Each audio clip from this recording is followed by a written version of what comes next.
इंसान की तारीख में कुछ ऐसे लोग भी गुजरे हैं जिन्होंने अपने काम से अपना नाम अमर कर दिया। ये वो लोग थे जिनको मौत भी हरा ना पाई। इनमें से एक नाम सर आइजैक न्यूटन का है। अलेक्जेंडर पोप लिखते हैं, खुदा ने कहा जब न्यूटन आएगा तो हर शय मुनव्वर हो जाएगी। इंग्लिस्तान में पैदा होने वाला वो बच्चा जिसने साइंस की दुनिया में इनकलाब बर्पा कर दिया, इसका नाम आइजैक न्यूटन था। न्यूटन ज़हीन तो था मगर स्कूल में उसको कुछ खास दिलचस्पी नहीं थी। जब वो नौजवान था तो उसकी माँ ने उसको स्कूल से उठवा लिया, इस उम्मीद पर कि शायद वो एक कामयाब किसान बन जाए। मगर न्यूटन को काश्तकारी से नफरत थी। बहुत से लोग इस सवाल में उलझ जाते हैं कि अगर न्यूटन ने स्कूल छोड़ दिया था तो वो बाद में ट्रिनिटी कॉलेज ऑफ कैम्ब्रिज में कैसे दाखिल हो गया। दरअसल किंग स्कूल के उस्ताद हेनरी ने न्यूटन की माँ को कायल किया कि वो न्यूटन को दोबारा से स्कूल में दाखिल करवाए। दोस्तों, उस्ताद की दूरंदेशी को न्यूटन ने एक मुमताज तालिब इल्म बनकर सच साबित कर दिया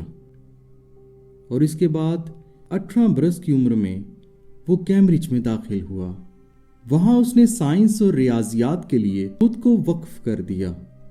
ये इंग्लिस्तान में खाना जंगी के बाद का वक्त था जब चार्ल्स II के ज़ेरे साया बादशाहत बहाल हो गई थी और दूसरी तरफ कैम्ब्रिज में न्यूटन ने खुद को हसूल इल्म से मुंसलिक कर लिया।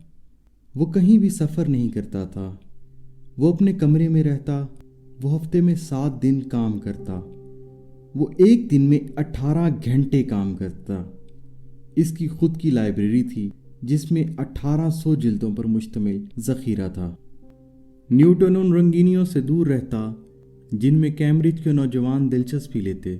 वो रीडिंग के अलावा मेडिटेशन करता ताकि उसका ध्यान पुख्ता हो और वो ख्वाहिशात के झांसे में ना आ सके। और ये कहना गलत नहीं होगा कि वो तहकीक के तजस्सुस में ही खुशी महसूस करता। जल्द ही अपने तौर पर अच्छी खासी तहकीक करने लगा। 25 से 27 बरस की उम्र तक उसने उन साइंसी नज़रियात की बुनियादें हिला के रख दी थी जिन्होंने बादअज़ां दुनिया में इनकलाब बर्पा करना था। दोस्तों, 17वीं सदी के वस्त में साइंस के मैदान में बड़ी शद्दोमत के साथ काम हो रहा था। इसी सदी के आगाज में ही टेलीस्कोप, दूरबीन की इजाद ने इल्म फल्कियात के मैदान में तहलका मचा दिया था। अंग्रेज फलसफी फ्रांसिस बेकन और फ्रांसीसी फलसफी रेने डेकार्त दोनों ने यूरोप भर के साइंसदानों को इस तरफ माइल किया कि वो अरस्तु की हाकमियत का एतराफ किए बगैर अपने तौर पर मुशाहिदा और तजर्बा करें। इसी दौर में विलियम हार्वे ने गर्दिश खून का असूल दरियाफ्त किया। इसी दौर में केपलर ने सूरज के गिर्द सैयारों की हरकत के कवानीन दरियाफ्त किए।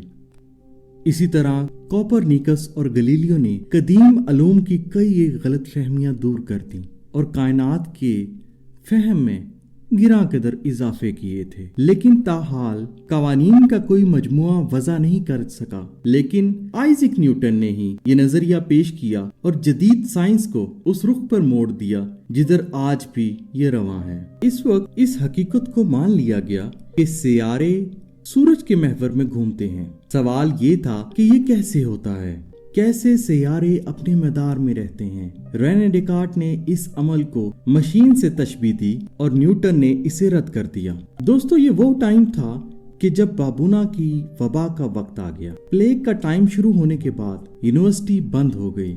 न्यूटन इन्फेक्शन से बचने के लिए घर रवाना हो गया। एक दिन जब घर के पास बागीचे में बैठकर न्यूटन सैयारों की गर्दिश के बारे में सोच रहा था कि एक सेब जमीन पर गिरता है। यहीं से इसके सवालों का जवाब मिल जाता है कि जिस कुव्वत की वजह से ये सेब जमीन पर गिरा, इसी कुव्वत से सियारे अपने मदार में रहते हैं। उसने इस कुव्वत को ग्रेविटी का नाम दिया। न्यूटन का दूसरा बड़ा कारनामा लाइट पर काम करना था, मतलब रोशनी। ये समझा जाता था कि रोशनी सिर्फ एक रंग की है, मगर न्यूटन ने प्रिज्म के जरिए ये साबित कर दिया कि रोशनी 7 रंगों का मजमुआ है। कुछ अरसे बाद जब वबा खत्म हुई तो न्यूटन वापस कैम्ब्रिज यूनिवर्सिटी लौट आया, जब वो उस्ताद के ओहदे पर फाइज हुआ।